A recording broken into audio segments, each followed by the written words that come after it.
our Research Teaching Tuesdays. I'm busy enjoying the ocean at Umhlanga Rocks, and I want to talk about collecting data and sampling. The two topics, you cannot think about them in silo.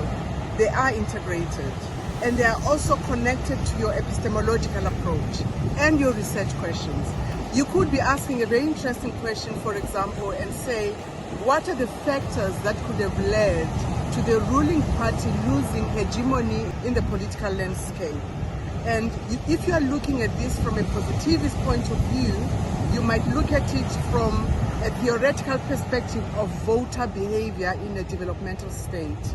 And you would come up with questions based on that theoretical framework and ask these questions, and rather frame these questions in the form of a survey instrument. So your survey instrument is what you're going to use to collect the data. But the question is, where are you going to collect the data?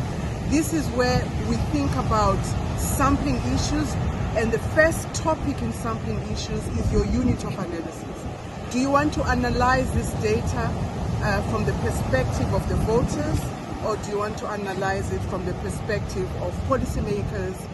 You could even analyze this data from the perspective of both voters and political analysis. So you've got two groups. Therefore, when you are designing your sample, you've got to identify your inclusion and exclusion factors for policymakers, or your inclusion or exclusion factors for your voters, and decide if you want to do a convenience sample, that is non-probability sampling, or you want to do probability sampling. And you have to justify all of these issues. And I would like to pause there because I've just narrowed your research on the basis of your positivist worldview. Next week, let's look at the same question from an interpretivist worldview. All the best.